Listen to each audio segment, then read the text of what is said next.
move this out of the way, I don't want to block your view. Oh, you won't be able to see me behind that. Wow, this is nice, isn't it? Yeah. I got dressed up really special occasions. I've done my hair, done my face, put a nice dress on, matching underwear. Always matching underwear. I mean, there's a few silver foxes round here, but to be absolutely honest, I know I've more chance of a medical emergency than pulling. I'm from a little village outside Manchester. It's called Rochdale. Oh yeah.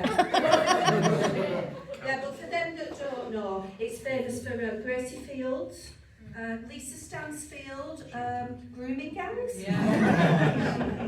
Yeah. And I had an idyllic childhood. You know, smoking, drinking, underage sex. And it would have been perfect, but my mum were barking mad. She was absolutely nuts. Totally obsessed with the weight. She was like a yo-yo dieter. I'll give you an example. 1980, she was North West Slimmer of the Year. 1981, she was Face of Greg's. And we just used to laugh at her. But it stopped being funny when she started getting obsessed with me. She took me to Weight Watchers when I was 11. I think that's illegal. But if I lost weight, we stopped at Chippy on the way home. But it did give me a complex, you know, I won't wear a bathing suit and I won't go swimming. And that went on for years. And then a couple of years ago, I thought, you know what, Deb, get a grip. This is ridiculous. I went swimming. Oh, it was life-changing. It was exhilarating. Oh my God, it was amazing. And you know what the best bit was? My tits floated.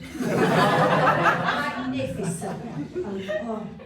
But I know you're all looking at me now and you're saying, what's this old bird doing? Are you looking at me, darling? And you're wondering what I'm doing. This old bird, what's she doing? Well, as we get grey, we start to get invisible. And I don't want to fade away. I want to go out screaming and shouting. So I set myself challenges. I've wrote a book. Woo! I've been on the chase. Woo! I didn't win and Bradley Walsh is over. I have played live at Glastonbury. Woo! I strung my ukulele in the car park and I'm happy now. But you know something, the biggest challenge I've had in my life is I've been married 36 years. 36 years, met and married within a year. He proposed to me at Bobby Ball's nightclub in Rochdale. Do you remember Bobby Ball? Got rock on Tommy, yeah? He got down on one knee in the dance floor. Now, to be honest, even after all these years, I'm not 100% sure he wasn't just tying his shoelace. But I took it as a proposal, and I had that wedding booked by Monday. I booked a wedding before he sobered up. I did. But when we got married, we married until death do us part. I just didn't think it'd take this long. But I always knew we'd stay together. I knew that we'd never part, because neither of us wanted custody of kids. But he does love me. He's almost told me once. But he's not here tonight. He hasn't come here to support me. No, he says that this is my midlife crisis. I'm too old for a midlife crisis. If this were midlife, I'd have to live to be 124. Now I'm 62. Yeah. But we have little names for each other and it's really sweet. He calls me Delightful Deborah. Isn't that lovely? Delightful Deborah. I call him my sex machine. Oh no, sorry, I call him a fucking tool.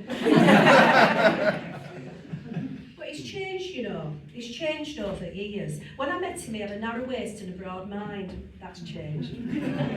But just recently, he's kind of developed this social conscience. He's like really angry with the government. And it's because they've reduced his alcohol intake from 21 units down to 14 a week. And he's done the maths. 7 units a week, 350 units a year. He figures the government has stolen 70 pints off him. He's going mad, he's livid. He's joined a protest group. It's called Men Against Restricted Drinking Institute. Mardy for short. And all them Mardy men, if there's any here they can join him, are going to march to London. They're going to demand what has been taken be returned. And you know what? I'm really quite proud of him because he's recognised a social injustice. He's seen a wrong and he wants to put it right. But you know what? I found out what the real reason was. You're not ticked him off, you're not pushed him over the edge. He was saving them 70 pints for a stag do in Benidorm. But I've changed. I mean, when I met him, we were all high heels and push-up bras. I mean, the night I met him, my boobs were pushed up that high, they were level with his nose. His chat up like, well, can I nuzzle in your bosom? And I still took him on, what's all that about? But things have changed, it's all about comfort. Flat shoes, big knickers, comfortable bra. Bought one off Amazon this week. It's amazing, really comfortable, it puts everything in place, just not the place where they used to be. You know. And years ago, I used to like spend a lot of money on perfume. You know, I like this thing called Lulu. I don't know if you remember Lulu. Oh, it was so strong. They could smell me before. Lulu's not a thing. Is that what you think? Do you call it Lulu? No, oh, sorry, I thought you were saying that with Lulu. Anyway, so this perfume was that strong you could smell me before I walked in the room. These days I spend that much money on air freshener so you don't smell me when I leave the room. You know, I have terrible wind. Comes with age, terrible wind. I mean, I'll never die of natural causes. It'll either be methane poisoning or I'll spontaneously combust. But yeah, I mean, I feel that I'm really bonding with you guys, and I'd like to make a confession. I'd like to tell you something that I don't really tell anybody else. I'm a shit driver. I'm absolute crap. I'm terrible. Yeah, and it's not something that's deteriorated with age. It's just not got better with age. You know, it's kind of stereotypical, isn't it, to say a woman's a bad driver, but I am. It's awful. I can't parallel park, I can't reverse, and I've no sense of direction. But I passed my driving test 3 times. Yeah, 3 times. First time I was a teenager.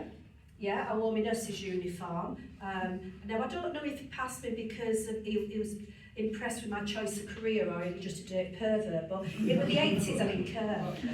Second time was in America, and you know the Americans think that everybody in little old England know each other. Well, I kind of agreed I might know his Auntie Jean in Epping Forest. And then the third time was in Malta, tiny Mediterranean island, overpopulated, full of lunatics. Yeah, if you put your bin out a day early, you get €100 spot fine. But drink driving is considered culturally acceptable. I took my test and I was sober that day, so I passed. Yeah, it's great having 3 driving licenses. I mean, if I get pulled over for anybody, I just put an American accent on and tell them I'm on holiday. Never had a ticket. But anyway, there's always something going on as you get older. Always something going on. And I went to doctors with tonsillitis. And as she's looking down my throat, she said, I think you could do with a colonoscopy. I thought, how far down can she say? Wow. So I go to the hospital and we're doing the consent form, and he's telling me all the ways I can die, you know, all the things that can go wrong. And then he said, and you may experience sexual arousal. I thought, weird. So anyway, I go to the hospital, I'm on my left-hand side. Anybody else had a colonoscopy? Woo. Yeah, good for you. Did you enjoy it, love? I found it ticklish in the end. Did you find it ticklish? Yeah, I think it's a bit of a pain in the ass. So I'm on my left-hand side and he's got the camera up there. And then he leant over and he says to me, are you all right? And I said, yeah, I'm fine. And then I thought, I said, I'm not sexually aroused yet. He said, don't worry about it, I am. Some weirdos around here. But I do this stand-up, this craziness. I do this because it makes me feel alive, it makes me feel relevant, and it makes me feel me. And my husband's jealous of that. I said, go and find something that makes you feel like that. He said, I think I'll be a Morris dancer. Oh, crack on with that then. So he goes down to Village Hall and all Morris men are there. He said, and it was like, they were sat behind a table, it was like an interview panel. And they're asking him questions, you know, do you drink real ale? Are you free bank holiday Mondays? Do you own an anorak? They got to try the bells on, you know, the bells on the leg, and they were stamping around. Even give him a handkerchief. He said he had amazing wrist action. No surprise there. And then they said, just one final question. I said, okay. He said, are you circumcised? My husband said, well, actually, yes, I am. And he shut the book. He said, you're not suitable. Your application's been denied. My husband says, what are you on about? I was doing so well. I answered all the questions. I tried the bells on. I even had good wrist action. He says, no, you don't meet the criteria. He says, you have to be a complete prick to be a Morris dancer.